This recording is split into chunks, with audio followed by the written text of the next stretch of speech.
opportunity to take the tour upstairs. They have these wonderful conference rooms upstairs. We are planning many more things here with Ann, the owner here at Greens. And I'm just excited because I kind of saw this place open up and all this transformation happen, and I think they've done an absolutely wonderful job.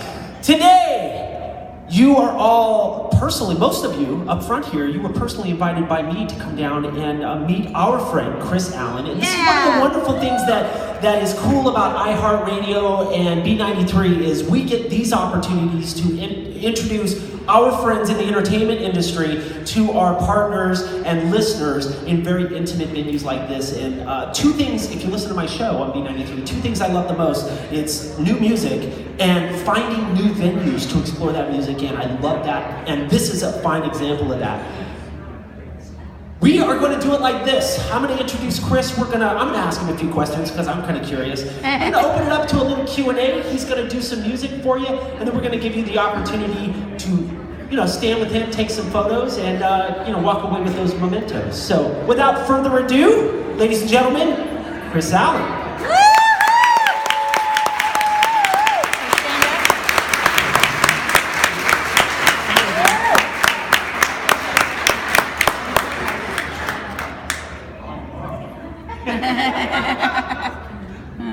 What's up?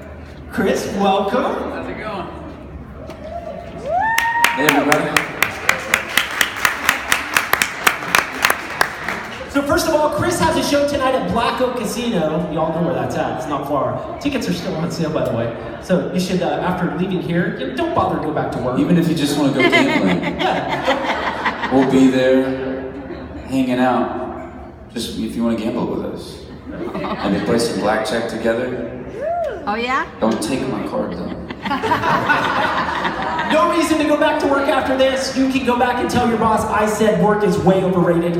So just head on up to Black Oak, enjoy the show tonight. Kris! Yes. I'm going to start with some of the obvious things. First of all, I've been over Kris's Wikipedia page, and I think It's I learned... really long. I think I learned today that your mom is in charge of the Wikipedia page. I think she might be.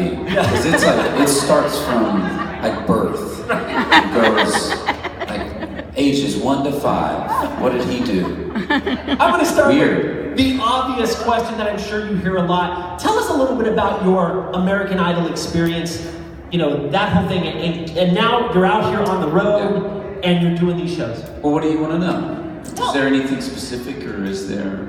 Specifically, I would like to know, my favorite part of American Idol is the audition period. Okay. All right, so tell me about that whole drama that goes on that we don't get to see. Right, so there's, the whole process is kind of insane.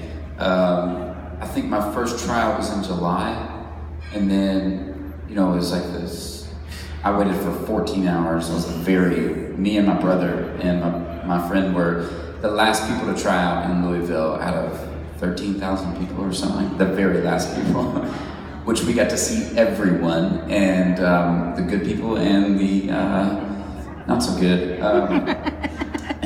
So there was that, and then they call you back for another round later on, and I think I only had to go back one time, but it was still 2 or 3 days of auditions. I think everyone thinks that those judges, maybe it's out now, but everyone thinks that judges see everyone, because you see, at least my season, I had the original 3. You see Simon like, oh my gosh, this day's lasting so long. You were there for like 4 hours, man. Get over it. I've had to go back home, and I took a 9-hour drive to Louisville just to sing for 30 seconds in front of you. Get over it, buddy. So that whole audition process is pretty long, but TV make it a lot shorter. So I really don't care to know much about the Wikipedia stuff. It's there. Google it. What I want to know, you're out on the road now. Yeah. What's your favorite fast food restaurant? Favorite fast food? Are you an In-N-Out guy? I do like In-N-Out. I like In-N-Out. Double or animal style? I've moved to the animal style. I wasn't a fan of it at first. I'm not a big onion guy. but it's okay. Like it's not terrible. I don't know if people consider Chick-fil-A fast food, but I really like Chick-fil-A. Yeah. Chick-fil-A's good. I love Chick-fil-A. I think I go there way too much, actually. There's one right down the street from me at my house in Nashville, and I go there way too much. Are you an outdoorsy guy, or are you like stay at home, video games, pizza, that kind of thing? Definitely not video games. I used to, and then I lost my scholarship in college because of that. Oh, do tell, sir.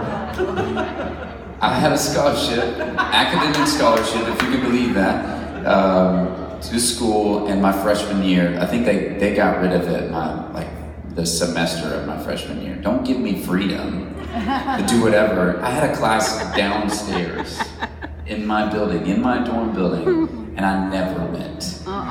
It was pretty bad. Don't kids go to school. You'll end up like me. Okay, so you have a baby on the way. Congratulations. I do have another one, yeah. That's got to be pretty tough being out on the road. It is, yeah. This tour is really interesting. We've been gone since March 30th, and I've been able to go home a couple times and see them a lot. FaceTime really helps, which is nice. But right when we get done with this, I'm taking some time off and waiting for the baby. Anybody have any questions? I want to get scared. Okay. Would you do American Idol again? Did you? Like if I had the choice, if I could go back in time, would I do it again? Absolutely. Oh my gosh, absolutely. I think some people think that it's this burden, or it's done this to my life, but I would not be sitting here. I would not be on the road. I would not be doing any of that. That's the great thing about this show or that show, is that it gives people the opportunity that didn't have that opportunity beforehand. At least back in those days, I think with the emergence of YouTube and people can put out their own music on iTunes and Spotify and all that stuff, it becomes a little easier nowadays for people that have some sort of talent, no matter where you are, to make a living or a name for themselves. For me, being in Arkansas, there was zero music industry. I was playing in bars, and that was kind of the ceiling of that. I was playing in bars for 4 hours, making $50. So that's glad that I'm not doing that anymore. But I learned a lot doing that stuff. Question? What was your favorite part about seeing American Idol? Favorite part about the show? I think there was probably two things. Getting to meet some of the mentors and the people that would come and perform on the show. We got to hang out with Stevie Wonder and Jamie Foxx and Quentin Tarantino. He was out of his mind, but the coolest guy in the world. He's so cool. He's like this weird genius. Who else? Did I say Smokey Robinson? We got to hang out with Smokey. We got to go to Motown, and the vice president of Motown, Smokey Robinson, and also Berry Gordy showed us around Motown. Like that's the craziest thing in the world. I remember my buddy, he told me, he was like, "Oh dude, have you been to Motown? I just went there and it was the coolest thing. Have you gone?" And I was like, "Yeah." "What'd you think?" I was like, "Well, my experience was way better than yours." So that was definitely cool.